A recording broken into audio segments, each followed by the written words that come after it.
행복하십니까? 네, 할렐루야.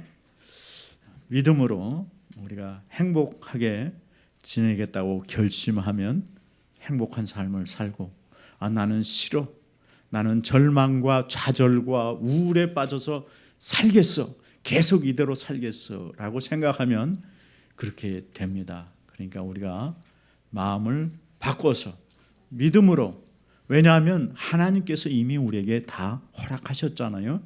너희는 항상 기뻐하라, 즐거워하라, 감사하라. 이것이 하나님의 뜻이고 명령이다. 하나님이 이미 허락하셨으니까 우리는 아멘하고 받아서 누리면 그대로 내 것이 되는 줄로 믿습니다. 네, 오늘 말씀 시편 34편 11절에서 22절인데 우리 몇 구절만 같이 읽도록 하겠습니다. 다 같이 11절. 너의 자녀들아 와서 내 말을 들으라. 내가 여호와를 경외하는 법을 너희에게 가르치리로다. 내 혀를 악에서 금하며 내 입술을 거짓말에서 금할지어다. 악을 버리고 선을 행하며 화평을 찾아 따를지어다. 여호와의 눈은 의인을 행하시고 그의 귀는 그들의 부르짖음에 기울이시는 도다. 여호와의 얼굴은 악을 행하는 자를 향하사 그들의 자취를 땅에서 끊으려 하시는 도다. 여호와는 마음이 상한 자를 가까이 하시고 충심으로 통회하는 자를 구원하시도다. 여호와는 그의 종들의 영혼을 속량하시나니 그에게 피하는 자는 다 벌을 받지 아니하리로다. 아멘. 네. 오늘 말씀의 제목 다 같이 주님을 경외하는 법과 통회하는 자를 구원하시는 하나님. 다시 한번 주님을 경외하는 법과 통회하는 자를 구원하시는 하나님. 시편 34편입니다. 하나님을 경외하는 법에 대해서 말씀을 오늘 시편 34편에서 했죠. 1절에서 10절까지는 이제 하나님을 찬양하는 내용인데, 위경에서 구원하신 하나님을 찬양합니다. 이 시편 34편은 다윗이 사울에게 도망 다니죠. 왜? 앞으로 장차 왕위를 다윗이 차지할 것이다. 그래갖고 사울이 이 다윗을 죽이고 자기 아들이 왕이 되어서 사울 가문이 계속 왕이 되기를 원하기 때문에 이 다윗을 죽이려고 쫓아다닙니다. 제가 보기에는 약 20년 동안 다윗을 죽이려고 쫓아다녔어요. 그러니까 굉장히 오랜 세월 도망다닌 것이죠. 그래서 도망다니다 피할 곳이 없습니다.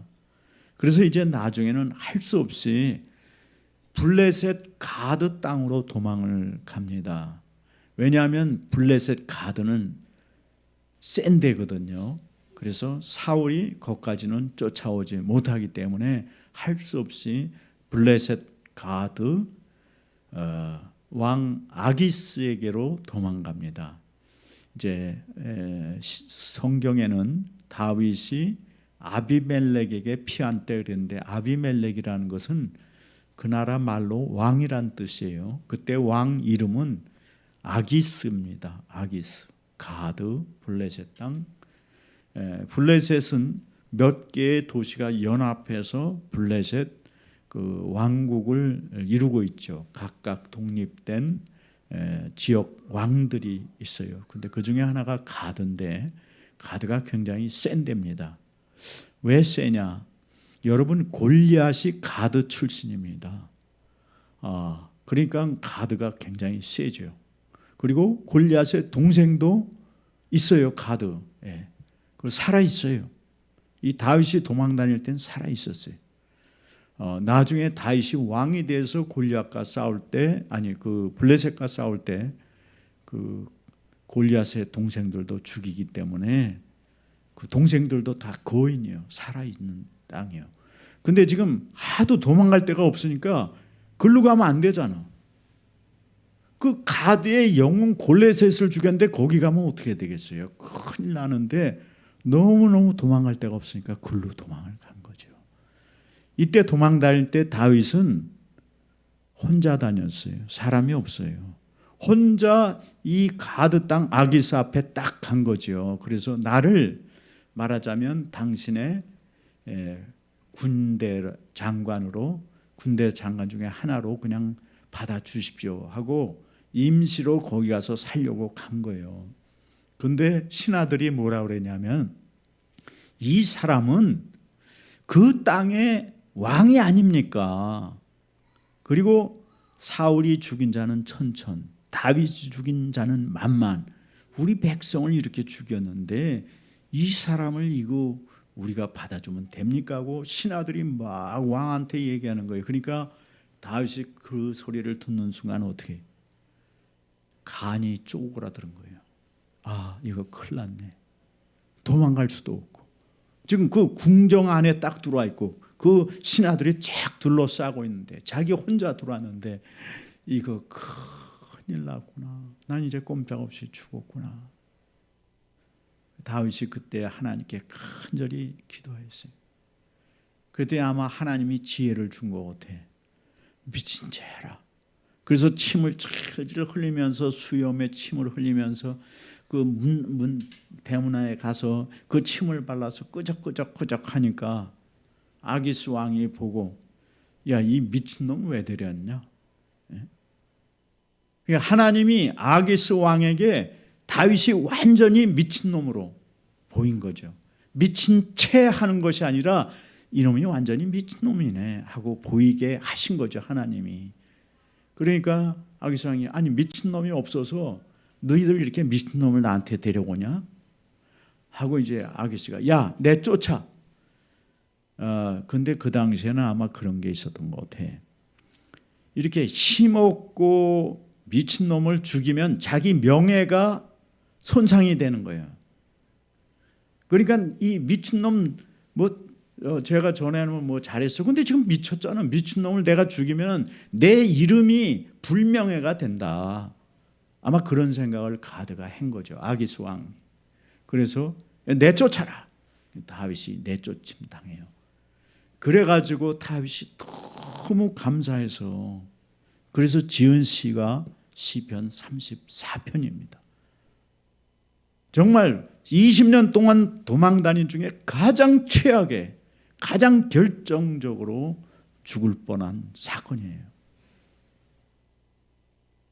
자기 힘으로 도저히 살아갈 수 없는 그런 위경에 빠졌을 때 하나님께 기도했더니 하나님께서 구원하셨다. 이 시편 34편의 내용은 그런 내용이 담겨 있다. 여러분은 우리가 인생 살다 보면 완전히 바닥칠 때 있잖아요. 도저히 내 힘으로 해결할 수 없고 이 깊은 수렁 어떻게 해볼 수가 없는 완전 절망. 그렇죠? 절망이 이렇게 겹치는 거죠. 겹쳐. 사울한테 지금 쫓아다니는 것도 절망이고 피할 데가 없는 것도 절망인데 그나마 또 이제 찾아간 데가 완전히 죽을 뻔한 데. 그러니까 절망이 막 3번 4번 겹치면 사람들은 대개 목숨을 끊잖아요. 그런 바닥에서 다윗이 하나님께 기도했더니 하나님이 구원을 베푸셨다. 이게 이제 34편 전반에 흐르는 내용이에요. 근데 왜 이것을 하나님이 써서 우리에게 주셨냐? 우리 인생들이 다 살다 보면 그런 결정적으로 절망적인 때를 만날 수 있다는 거예요. 그럴 때도 절망하지 말고 어떻게 하라? 하나님께 기도해라. 하나님은 너를 구원하신다. 너를 구원하신다. 왜요? 하나님은 못하시는 게 없잖아요. 전능하시잖아요. 이 세상에 홍해 바다를 가른 분이 있어요? 사람은 없잖아. 역사적으로도 홍해 바다를 가른 분은 없어.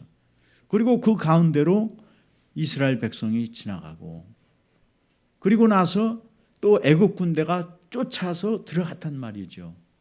마병이 쫓아가서 말과 병거와 군대가. 근데 하나님이 물을 다시 싹 덮어서 그들이 다 바다에 죽었어요. 하나님의 백성은 구원하고 애굽 군대는 물에다 수장시키고. 그래서 요즘 그 홍해 근처에 사우디 쪽으로 그쪽에 바다에 깊은 바다에 가보니까 애굽 시대의 전차 바퀴 같은 것들을 지금 건져내고 있잖아요. 실제로 이런 게 왜 이 깊은 바다에 있느냐 하고 지금 건져내고 있어요. 여러분, 그래서 이 하나님을 경외하는 법이 이제 34편 11절부터 나옵니다. 이게 하나님을 경외하는 게 중요하구나.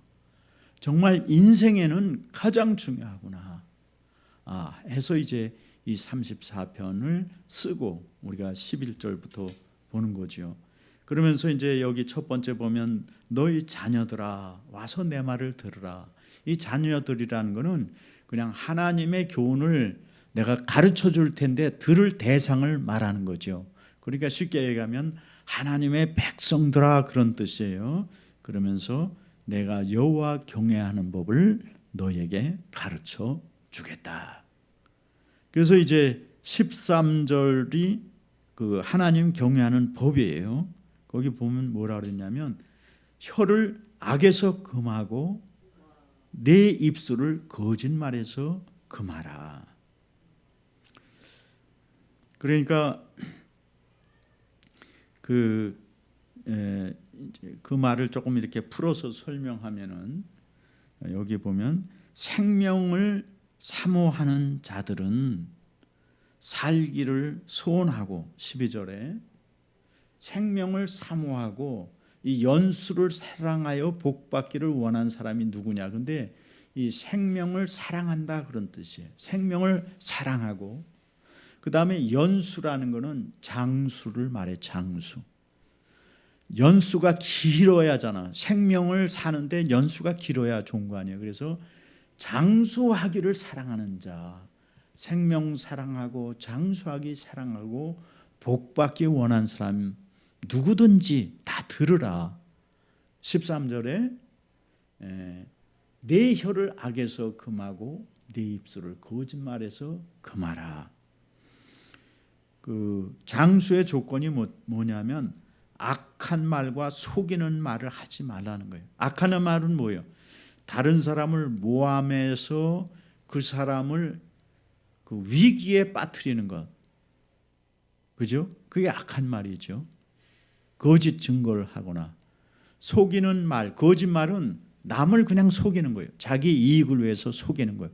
자기의 이익을 위하든지 자기를 높이기 위해서 하든지 뭐 여러 가지 이유가 있겠죠. 속이는 말은 또는 자기는 잘난 사람이다라는 뜻에서 거짓말할 때도 있고 여러 가지가 있겠지만 그 거짓말은 하여간 자기 이익을 위한 거예요. 근데 악한 말은 다른 사람을 완전히 죽이는 말이다. 이런 것들을 하지 말라. 그거는 누가 해요? 제일 처음에 사단이 했죠. 사단이 아담과 하와를 영원한 생명에서 죽음으로 빠뜨리기 위해서 거짓말을 해서 아담과 하와가 그 거짓말에 속아서 선악과를 따먹음으로 그래서 이제 하나님께 죄를 짓고 에덴 동산에서 쫓겨나게 된 것이죠. 그러니까 우리가 장수의 조건이면서 또 하나는 하나님을 경외하는 법은 이 말을 조심해야 된다. 말, 악한 말, 다른 사람을 공격하고 그 사람을 해치는 말하고 하나는 나를 위해서 거짓말하는 것, 내 이익을 위해서. 이 두 가지 둘 다 말이에요. 말을 조심하라 하는 것이죠. 그리고 이제 14절에 두 번째는 그 하나님 경외하는 법이 뭐냐면 악한 일을 행하기를 하지 말라는 거예요. 악한 일을 하지 말라. 시도하지 말라는 거예요. 그런 것들을. 악한 일은 하지 말라. 아까는 말이라 그랬죠. 이번에는 행동을 하지 말라는 거예요. 악한 행동을 하지 말라. 그리고 무슨 행동을 하냐? 선한 행동을 하라. 선한 행동. 선한 행동 많죠. 그죠? 남을 도와주기도 하고 격려하기도 하고 또 상대방을 편안하게도 하고 그렇게 선을 행하라. 행동하는 것. 그리고 또 무슨 행동을 하냐면 이웃과 화평을 찾아서 그런 것들을 구하라는 거예요. 화평을 이루기 위해서 내가 힘쓰라는 거예요. 화평을 이루기 위해서. 이것도 행동이죠. 행동. 그러니까 첫 번째는 말로 악한 말, 속이는 말 하지 말고, 두 번째는 행동으로 악한 행동 하지 말고 선을 행하고 화평을 추구하라. 이웃과. 이것이 하나님을 경외하는 법이다 하는 것이. 왜 하나님을 경외해야 되는가? 하나님을 경외하는 사람을 하나님이 들으시니까. 그리고 그분이 복을 주시니까. 여러분, 세상은 하나님이 만드셨잖아요. 그리고 하나님은 전능하시잖아요. 그분은 영원히 계시잖아요. 공의로우시잖아요. 그러니까 하나님과 동행할 때 인생은 복을 받는 거예요. 내 힘으로 뭘 해보려고 그러면은 전쟁밖에 안 돼. 싸움밖에 안 돼. 다른 사람과 그 다툼이 되고요. 그러니까 우리가 하나님께 지혜를 배우고 하나님께 맡기고 하나님께 구해야만 하나님께서 이 모든 것들을 이루어 주신단 말이죠. 그럼 우리는 아무것도 안 해요. 우리가 해야 될 게 두 가지다. 하나는 악한 말 조심하고, 두 번째는 행동 조심하라. 지금 두 가지 얘기하시는 것이죠. 이 다윗이 그렇게 이제 도망 다니다가 이제 아기스 집에서 간신히 탈출했잖아요. 하나님께 기도하고 간신히 탈출했어. 그러니까 무슨 일이 일어나느냐? 그때부터 우리 이제 그 사무엘상 22장 1절에 보면은 다 같이 읽겠어요. 그러므로 다윗이 그곳을 떠나 아둘람 굴로 도망하며 그의 형제와 아버지의 온 집이 듣고 그리로 내려가서 그에게 이르렀고, 환난 당한 모든 자와 빚진 모든 자와 마음이 원통한 자가 다 그에게로 모였고, 그는 그들의 우두머리가 되었는데 그와 함께한 자가 400명 가량이었더라. 그렇게 간신히 하나님께 기도하고 살아나서, 근데 살아난 게 중요한 게 아니고 더 중요한 게 뭐냐면 다윗이 완전히 낮아졌다는 거예요. 완전히 낮아지고 겸손해진 것을 말해요. 왜 사람은 쫄딱 망하면 겸손해지잖아. 아무것도 없으면은. 그리고 나니까 이제 하나님께서 복을 주신단 말이죠. 그래서 400명을 붙여주시는 거예요. 이 400명이 결국에는 다윗의 군대가 되는 거예요. 최초의 군대가 돼. 근데 400명이 제대로 생긴 사람이 없어요. 여기 보면은 환난 당한 모든 자, 이 고난 당한 자죠. 그렇죠? 그러니까 이 고난 당한 자니까 다 비리비리한 사람들이에요. 비리비리한 사람들, 원통한 자, 그리고 빚진 자, 빚에 쫓기는 자들이야. 한 푼도 없는 가난한 자들이 다 모인 거예요. 가난한 자들. 그 다음에 또 어떤 사람이 왔어요? 원통한 자. 속에 이 울분이 가득하고, 그리고 우울증에 걸리고 미움이 가득한 사람, 이런 사람들이 다 그에게로 모여왔다. 그래서 다윗은 그의 우두머리가 되었어요. 그래서 이 사람 같지 않은 사람들 400명을 모아서 최초로 다윗이 이제 그들을 이끌고 다니면서 계속 사울을 피해 다니는 것이죠. 그런데 우리가 성경에서 보았듯이 하나님께서 이 다윗과 함께 하심으로 다윗이 항상 잘 피하게 하시고 이기게 하시고 그러잖아요.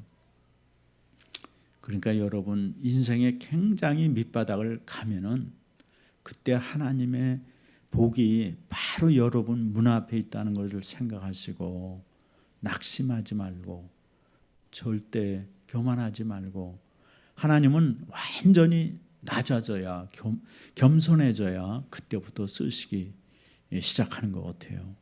그래서 요셉도 하나님이 언제부터 쓰시기 시작했는가? 제가 볼 때는 구덩이에 딱 빠뜨려졌을 때 그때 요셉이 나는 죽었구나 그런 생각을 했을 거예요. 사람 아무도 다니지 않는 사막 한가운데 구덩이에 딱 빠뜨리고 형제들은 떠나가 버리고 그때 이제 요셉이 죽음을 당면하면서 그가 굉장히 겸손해지고 하나님께 간절히 기도했겠지요. 그러니까 이제 유다가 와서 야 죽이지 말고 건져내자. 건져내서 우리 팔자. 그래서 이제 살아났는데 그 다음엔 노예로 팔려가잖아요. 그래서 계속 하나님이 겸손하게 계속 그리고 이제 또 모함 당해서 감옥에 가서 또 몇 년이 있고 그러니까 하나님은 사람을 쓰실 때 교만한 사람을 안 쓰시는 것 같아요. 목사도 목회자도 그래요. 그러면 성도들은 어떠냐? 성도들도 마찬가지예요. 하나님 교만한 사람 안 써요. 여기서 이렇게 비즈니스하고 돈 많이 벌던 사람 잘은 모르는데 어느 날 갑자기 세무서에서 탁 조사 나와가지고 감옥에 갔다 오고 그래요. 교인 중에서도. 그렇기 때문에 하나님께서는 겸손한 자를 쓰신다. 그리고 항상 선을 행하는 자를 쓰신다. 우리가 그것을 기억해야 되겠습니다. 다윗은 사울 때문에 엄청난 스트레스와 목숨이 왔다 갔다 하는 시간을 보냈어요. 그렇죠? 그리고 자기가 지금 가드왕 아기스에게도 왜 도망가? 사울 때문에 도망간 거 아니에요. 그래서 거기서 정말 자기 인생 최악의 상황을 맞이했는데 하나님께 기도함으로 살아났단 말이죠. 살아나서 나왔을 때 그 다윗의 마음이 우리 인간적으로 볼 때는 사울에 대해서 어떻게 하고 싶을까요? 인간적으로 하면 이 사울 이놈 때문에 내가 완전히 아주 그냥 만나기만 하면 내가 가만 안 두겠다. 뭐 그런 마음이 있었을 거 아니에요. 근데 그 후에 사울을 2번이나 만났잖아. 잠잘 때. 그렇죠? 한 번은 잠잘 때 만나고 한 번은 대변 볼 때 만났어. 뒤에서 대변 보고 있는 거 가만히 지켜보고 있었다고. 그 찔러 죽일 수 있는데. 근데 다윗이 그렇게 했나요? 그렇게 안 했단 말이죠. 그럼 다윗이 훌륭해서 그렇게 안 했냐? 그게 아니에요. 하나님 때문에 그렇게 안 한 거죠. 하나님 때문에. 그래서 오늘 말이 그거죠. 하나님을 경외하는 법에서 악한 말, 남을 치는 말 하지 말고 자기의 유익을 구하는 이익에 속이는 이익을 추구할 수 있어요. 그러나 속이지는 말라는 거예요. 속이지 말라. 또 자기 이익을 위해서 다른 사람을 악한 구렁텅이에 빠뜨리지 말라는 거죠. 그리고 2번째가 뭐라 그랬어요? 행동. 악한 행동하지 말고 선을 행하고 화평을 추구하라. 이게 다윗이 사울에 대한 하나님이 그에게 주신 깨달음이죠. 그 원수 같은 사울 때문에 자기가 20년 동안 정말 도망다니고 도망자 신세였고 목숨이 왔다 갔다 몇 번 했는데도 불구하고 사울에 대해서 그렇게 할 수 있었던 것은 하나님이 주시는 이것을 깨달았기 때문에 그런 거죠. 선을 행하고 이웃과 화평을 도모하고 악행을 하지 말라. 악행을 하지 말라. 그렇기 때문에 이제 다윗이 자기가 깨달은 것을 그대로 34편에 쓰는 거죠. 그러면서 우리에게 하나님의 이게 경외하는 법이다. 그래서 너희가 이 말을 듣고 행하면 하나님께서 너희에게 복을 주신다. 너희의 기도를 들으신다. 이것을 이제 후반부에 말하고 있어요. 그래서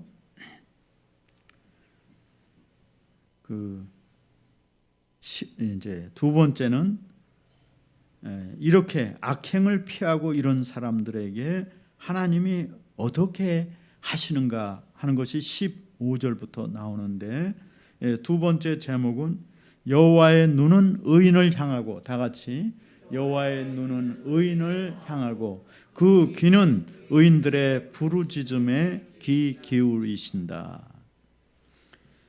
여호와의 눈은 의인을 향한다 말이죠. 의인이 누구예요? 앞에 얘기하는 거예요. 앞에 11절, 12절, 13절에 악한 말 하지 않고 속이는 말, 거짓말하지 않고 악행하지 않고 선행행하고 화평을 추구하는 이런 사람을 의인이라고 부르는 거죠. 그런 의인을 향해서 여호와의 눈이 지켜보고 계신다는 거죠. 의인을 지켜보고 계셔, 살피시고. 그 다음에 하나님이 그 귀를 의인들의 말에 기울이고 계신다. 그래서 계속 듣고 계신다는 거예요. 옛날에는 이게 말이 좀 실감이 안 났어요. 근데 요즘은 실감이 나죠. 그렇죠? 왜? 곳곳에 다 카메라가 있잖아. 카메라가. 중국에는 카메라가 2억 개가 있다고 그래요. 그래서 모든 사람을 다 지켜보고 있는 거예요. 예. 그리고 또 곳곳에서 중국은 다 도청하잖아요. 그렇죠? 제가 보기에는 미국도 다 도청해. 근데 말을 안 하는 것뿐이지. 예. 전화국에 우리 전화 통화한 거 다 기록이 돼서 몇 년간 보관하게 돼 있잖아. 3년간인가 몇 년간 보관하게 돼 있어. 우리가 카톡으로 한 거 다 컴퓨터에 기록이 다 되죠. 카톡 보낸 메시지 다 우리는 지워도 거기 남아있고, 구글도 계속 그거 보관하고 있다가 그 법에 그 국회 선거 어디 조사해가지고 그거 다 지워라. 지웠다 그러고 자기네는 안 지운 거예요. 계속. 여러분, 그러니까 세상이 지금 우리를 다 보고 있고 우리가 말한 거 쓴 거 다 보고 있다고요. 그래서 이제 AI 컴퓨터들이 심리학자하고 같이 동원해서 개개인별로 맞춤형 유튜브를 보내는 거예요. 광고도 맞춤형 광고를 우리 개인에게 다 보내는 거예요. 여러분이 이렇게 뜨면 그게 저절로 다 똑같이 뜨는 게 아니에요. 사람마다 이게 다 다르게 뜨는 거예요. 광고가. 그러니까 우리 어느 분이 그런 얘기 하대. 이상하게 이거 스마트폰이 내 얘기를 다 듣는지 자기가 이렇게 켜면은 자기가 얘기한 것과 관련된 것들이 탁 나온다는 거야. 그럴지도 모르죠. AI가 싹 다 이렇게 듣고 분석해서 이렇게 슬쩍 우리가 이렇게 탁 키면은 쫙 나한테 필요한 광고들이 나오게 하는지 모르지. 여러분, 여호와의 눈은 옛날부터 성경은 의인을 보고 계신다 그랬어요. 그 귀는 의인의 소리를 다 듣고 계시고. 그러면 의인만 들으세요? 하나님이 악인도 다 보고 들으시죠. 그래서 이 의인은 앞에 13절, 14절의 말씀도 의인이고, 그 다음에 그 의인이 18절에 충심으로 회개하는 자, 하나님께 충심으로 진심으로 회개하는 자, 그게 의인이에요. 성경은 의인은 없나니 하나도 없다, 로마서 3장에 말하고 있어요. 그런데 성경은 또 의인이라고 말한다. 그 의인이 누구야? 회개한 자, 예수를 믿은 사람, 하나님을 경외하는 사람을 의인이라고 말한다. 참 이게 작은 일들이 때로는 큰 문제를 만들기도 합니다. 사람의 마음이 다치면요 참 어려운 결과를 가져오는 것 같아요. 저는 그래서 그날 이게 하나님이 정말 저를 불쌍히 여기시고 이 기도를 들어주셨구나. 이 사람과의 이 관계가 이렇게 얽히는 것들이 별것도 아닌 사소한 것이 크게 얽히기도 하고 막 그러는 것 같아요. 여러분, 그런데 오늘 말씀은 그거죠. 여호와 하나님의 눈은 의인을 살피시고 그분의 귀는 의인을 향해 열려 있다. 의인들이 부르짖는 것을 들으신다. 그 16절에 반면에 이제 악인에 대해서는 하나님이 뭐라고 말하냐면 여호와의 얼굴은 악을 행하는 자를 향하사 그들의 자취를 땅에서 끊으려 하시는 도다. 이 여호와의 얼굴은 악을 행하는 자를 아주 주시하고 보신다는 거예요. 굉장히 주시하고 본다는 거예요. 내가 지금 어떤 악을 하는지 내가 계속 주시하고 보겠다. 그래서 우리가 창세기에 보면은 카인이 아벨을 죽이려고 딱 마음을 먹잖아요. 그러니까 하나님이 카인을 딱 주시하고 보고 있다가 카인에게 딱 나타나서 뭐라 그래요? 지금 악이 너를 삼키려고 문 앞에서 너를 웅크린 사자같이 기다리고 있다. 그러나 내가 악을 제어할 수 있으리라. 하나님이 그렇게 말씀하시잖아요.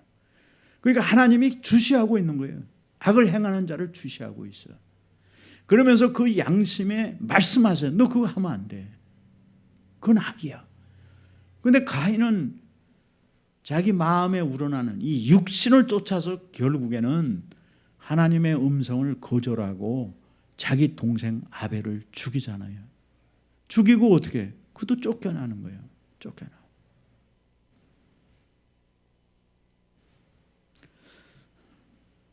여러분, 하나님이 그 악인에 대해서는 주시하고 노려보시고 그뿐만 아니라 그들에 대한 기억을 끊어버린다는 거예요. 끊어버려. 뭘 끊어버리냐면 예를 들어서 이스라엘 백성이 하나님께 범죄해서 바벨론으로 포로로 끌려가잖아요. 그래서 70년을 살잖아. 그런데 70년 후에 하나님이 그 이스라엘 백성을 기억하는 거예요. 기억해서 어떻게? 그들을 다시 데리고 오시잖아요. 또 애굽에서 노예 생활을 430년을 했는데 하나님이 그들을 기억하고 계신다는 거예요. 하나님의 백성을. 근데 악인에 대해서는 하나님이 기억을 끊으시겠다. 나 기억 안 한다. 구원하지 않겠다는 거예요. 악인에 대해서.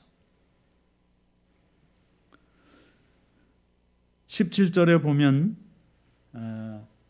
의인의 부르짖음에 여호와께서 들으시고 그들의 모든 환난에서 건지셨도다. 의인은 아까 회개한 사람이라 그랬죠. 또 선을 행하려고 하는 사람, 이런 사람들의 부르짖음에 대해서는 여호와께서 들으신다. 들으시고 어떻게 해요? 모든 환난에서 건지신다. 이거는 모든이란 말이 굉장히 많이 나와요. 그러면 이게 그냥 수식어로 장식으로 붙어 있는 게 아니고 모든 사건마다 하나님께서 들으신다. 대표적인 게 누구요? 다윗. 다윗이 20년 동안 도망 다니잖아. 20년 동안 도망 다니니까 얼마나 많은 어려움이 곳곳에 있었냐고요. 그런데 그때마다 하나님이 다 어떻게 다 구원하시는 거예요. 전부 다 구원하셔. 여러분, 그래서 우리가 하나님 앞에 의인으로 사는 것이 굉장히 중요합니다. 왜냐하면 우리의 기도를 들으시니까. 할렐루야. 얼마나 감사해요. 우리가 살다 보면은 본의 아니게 정말 바닥을 갈 수도 있고 억울한 일을 당할 수도 있고 여러 가지 일들이 있죠. 근데 그때마다 우리가 간절히 하나님 앞에 회개하고 기도하면 들으시고 응답하신다는 사실을 믿으시기 바랍니다. 세 번째는 여호와는 충심으로 통회하는 자를 구원하신다. 다 같이 여호와는 충심으로 통회하는 자를 구원하신다. 그래서 이제 18절 19절에 보면 여호와 하나님은 마음이 상한 자를 가까이 하시고 충심으로 뉘우치는 자를 구원하십니다. 19절 의인은 고난을 많이 겪고 또 의인임으로 많이 겪게 되는 일도 있어요. 그러나 하나님은 그 모든 고난에서 건져 주십니다. 20절에 뼈마다 그의 모든 뼈를 보호하시며 그 중에서도 하나도 꺾이지 아니하도다.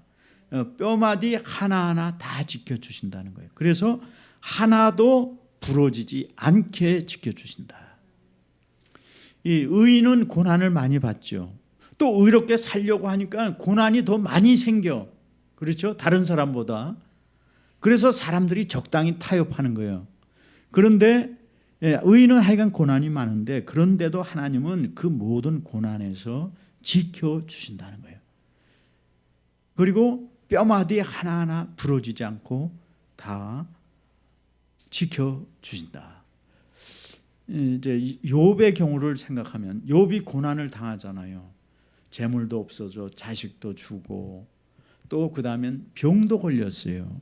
그래서 매일 벅벅벅벅 긁고 있고 온몸에 뭐 종기에 뭐 여러 가지 가려움증에 그래서 기와장으로 긁고 있었죠. 그런데도 하나님이 뼈는 건드리지 않으신 거예요. 뼈는. 그러니까 욥은 엄청난 고난을 겪으면서도 하나님께서 뼈는 건드리지 않으시고 지켜주셨단 말이죠. 그래서 나중에 어떻게 그 고난이 딱 끝날 때 욥이 원상 회복이 되잖아요. 완전히 원상 회복이 돼. 갑절로 원상 회복이 되잖아요. 근데 이 34편 20절은 예수님이 십자가에 죽으실 때 또 그 예언이죠. 십자가의 강도가 사형수가 셋이 달렸는데 두 강도는 로마 병정이 와가지고 무릎뼈를 꺾었어요. 왜? 완전히 확인 사살하려고. 죽었는데 그래도 확실히 죽었는지 보려고 뼈를 꺾어버렸어요. 그런데 예수님께 와가지고는 이미 죽었다고 판단하고 창으로 옆구리를 찔러서 피와 물이 쏟아졌다. 그리고 다리는 꺾지 않았다. 그 말씀을 이루신 말씀이다. 이렇게 또 우리가 이제 해석하기도 해요. 근데 이제 출애굽기를 보면은 출애굽기 12장 46절을 우리가 한번 보면 같이 한 집에서 먹되 그 고기를 조금도 집 밖으로 내지 말고 뼈도 꺾지 말지며, 이 말씀은 이제 하나님이 애굽에서 이스라엘 백성을 내보내라 하니까 바로가 안 내보내잖아요. 그래서 10번째 재앙이 장자를 치는 재앙이에요.